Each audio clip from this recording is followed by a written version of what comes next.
Hi, in this video I would like to talk a little bit about the macro knobs on the Hydrasynth. So we have 8 knobs and 8 buttons here. They are right now labeled macro 1 to macro 8, and we can assign whatever parameter we want to those. So let me show you right away how you can assign stuff to a macro. For this I'm going to hit the macro assign button, and then I'm picking which of the macros I want to assign stuff to. So I'll hit this first button, and then I get to the menu where I can assign destinations and values to the buttons and knobs. There's a total of 8 available slots, which in most cases should be plenty. To assign a destination, I'm pressing this button above the empty slot, and then I can either dial in the destination I desire by using the knob above it, or I can simply press the corresponding module over here. Let's say I want this to affect the filter. I can simply press filter 1, and then here it says filter 1. By pressing the button below the slot, I get to the next menu point, and I can pick which parameter of this module I would like this to affect. So I'm going to set this to LFO1 amount, for example. And now there's 2 zeros below that right now. The first one, this one, sets the value for this button. So by pressing this button in the home page, I can make the value snap to whatever I have it dialed to right here. Set this to just any value for now, and then the bottom row determines the depth of the knob, the maximum value the knob's going to go to. So I'm going to set this to maybe a little more than the button. I'm exiting the macro assign menu, and now we should be able to hear the effect the macro has. So I'm going to close the filter a bit here. So now if I increase macro 1, we can hear the LFO modulation of the filter coming in. Same thing with the button. If I press the button, it's going to snap to the button value I selected. Now, of course, we get the same result by simply increasing the LFO amount here. But the advantage of a macro knob is, of course, that we can assign multiple things to it. So I'm going to do that. I'm going to go back into macro 1 edit. And for the second slot as a destination, I'm going to pick the amp and maybe, the LFO2 amount. Why not? I'll leave the button at 0 because I'm not going to use it. And then this I'm going to set to maybe somewhere around 50. So now increasing the value of macro 1 brings in filter modulation and amp modulation. We're probably not really able to hear the amp modulation because it's currently set to the same speed as the filter modulation. So if I make this faster, for example,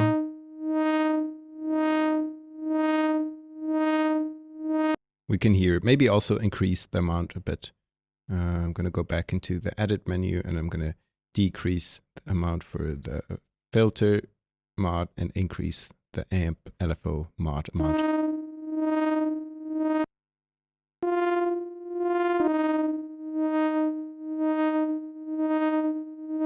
So we get a nice tremolo and filter mod with the same knob. Nice, this works. So what's left to do is give this macro knob a name that actually tells us what it is doing. For this, I'm scrolling down the pages in the macro assign menu, and on the last page, I can give it a name. There's a possibility to just give it whatever custom name you want, or if you turn this first knob, you get to a list of names, which sometimes lets you name these knobs quicker. So I'm gonna maybe call this LFO. Yeah, or LFO amount, why not? So now the macro knob is called LFO amount.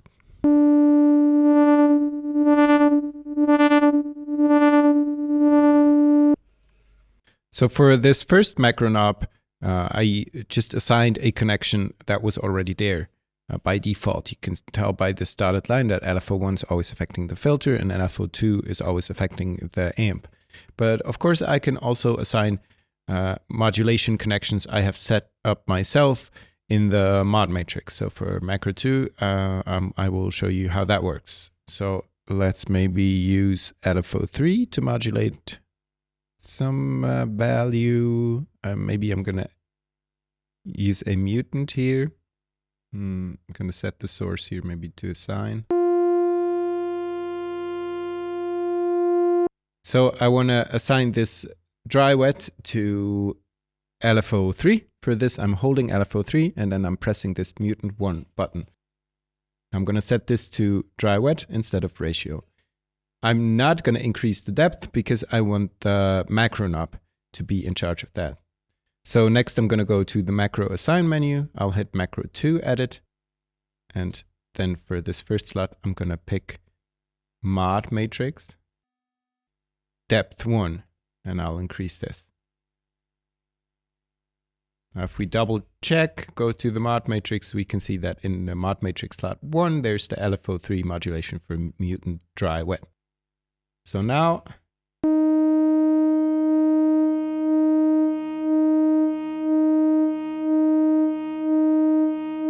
macro 2 increases this modulation. Now maybe I'm going to set the dry wet to something other than 0 because the LFO is bipolar, and with this set to 0, it's not doing anything for half of the cycle. So if I set this maybe to somewhere around half, and maybe decrease this amount.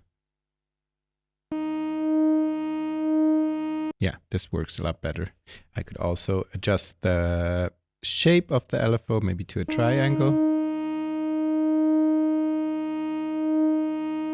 And adjust the speed. Or what I could do is use the same macro for the speed as well. So with an increasing depth of the modulation, we also get increasing speed. So for this, I'm going to assign to this second slot LFO3 and then the rate and increase this bit. So now turning this macro knob is increasing the amount and the speed of the FM modulation. So the only thing left to do here is also give this guy a name. I'll go back to the macro edit menu, scroll down to the last page, and I'm hoping there's a FM in this list. Yes, perfect.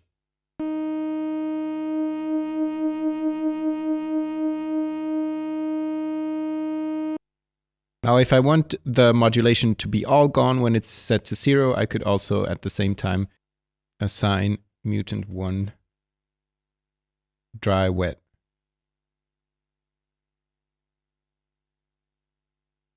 And maybe turn this to, yeah, why not? Something like 50. And then I can set this back to 0. So increasing this macro knob is both increasing the dry wet and the amount of LFO modulation.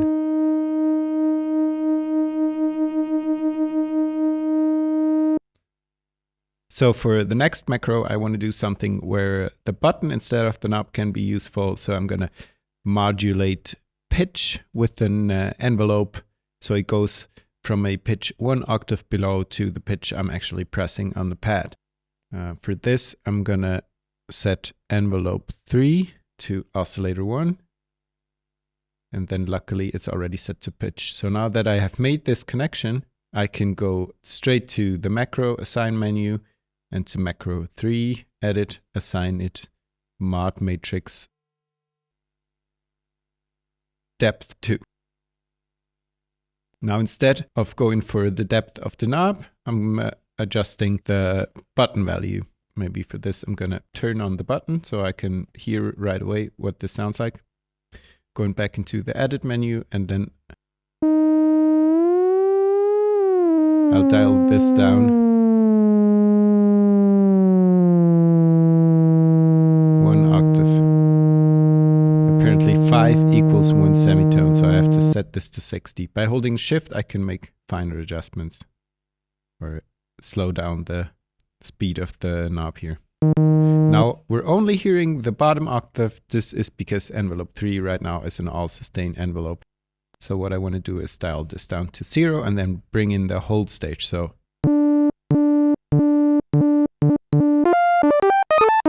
during the hold stage, we hear the octave below. So you get this Game Boy-like sound. I'm gonna name this guy as well, and I'll name it pitch maybe. Let's hope there's a pitch in the list. Pitch. There we go.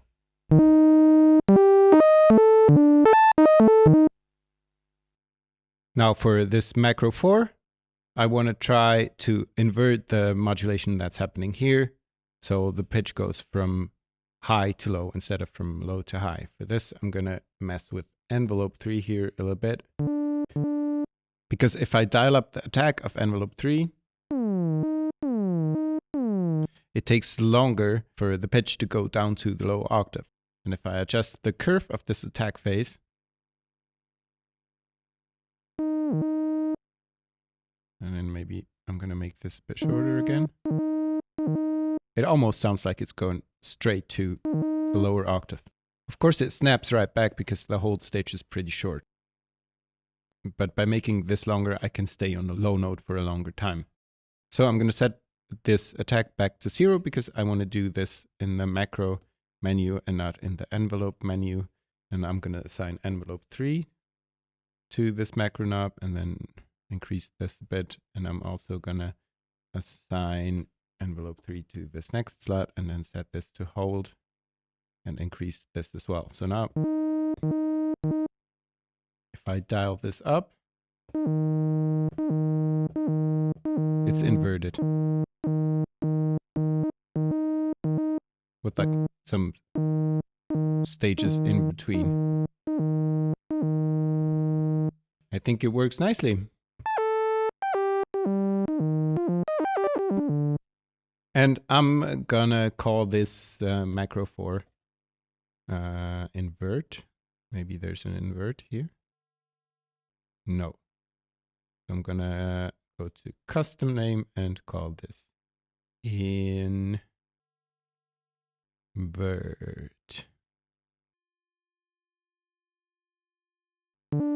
So now we've got filter and M modulation by alpha 1 and 2 on this macro. Varying FM modulation amount modulated by alpha 3 on this FM knob. And varying speed as well. And then this button turning on and off the pitch mod. And then this knob inverting it. We can also assign macro knobs themselves to a macro knob. So one thing I could do with this is make like one to rule them all. So I'm going to try this, and to macro 5, I'm going to assign macro 1. Set this all the way up. Macro 2.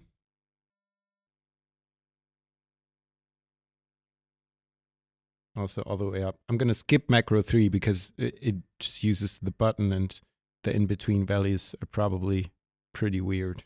And I'll go to macro 4 for this. And also macro 4, I'm going to set to 128. So now, macro button 5 is doing the same thing as turning those 3 knobs simultaneously, which is just to show you how you can assign macros to themselves. Also, macros are available as mod destinations, so I could modulate this macro 5 knob with an LFO. So I'm going to do this. I'm going to go LFO 5 and maybe macro assign. Yes, this works. And then I'm going to pick macro 5 here and increase this.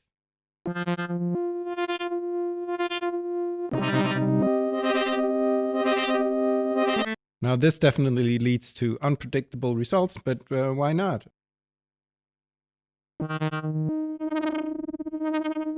Can adjust the speed. Maybe let me name this real quick. Before I move on to the next one, I'm going to call this master. Or I could also assign this to a macro, maybe macro 5. Assign it mod matrix. I have to go back and check what slot it is. Slot 3. The macro assign 6, mod matrix depth 3. So now it's always available on the home screen. Nice. Gonna name this maybe also LFO mod. LFO mod. And then, of course, you can also do normal stuff like combined envelope controls. So let me do this for macro 7. Here I'm gonna assign the amp envelope and increase the attack, and at the same time increase the release. And maybe also increase the decay. And for this to have an effect, I have to decrease the sustain time a little bit. So also envelope 2, sustain minus. So maybe I have to go to higher values for attack and release.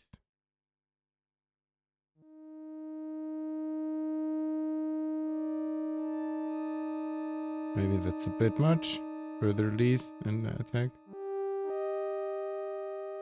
So this makes it soft. So maybe I'll call it soft.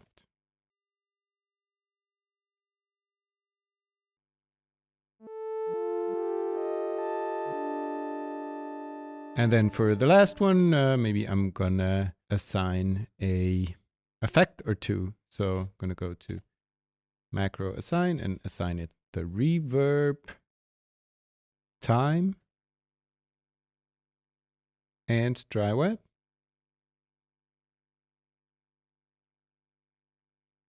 Oh, it's set to time here. The dry wet. Yeah.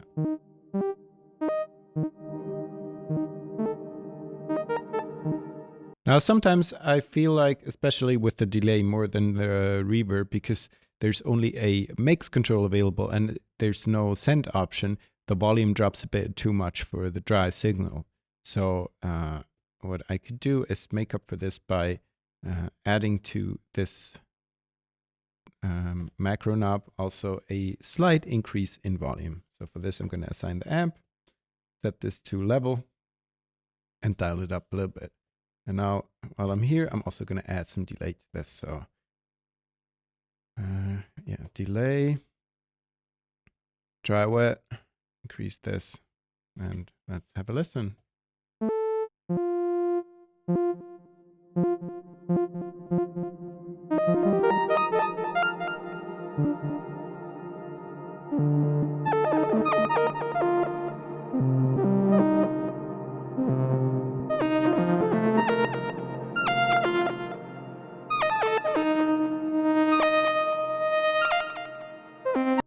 Cool. I have to name macro 8. I'm going to do that, and I'm going to turn the FM into an FX. Good. Yeah, so that's how the macros work. I think I'll leave it at this. I hope you found this interesting, and thanks a lot for watching.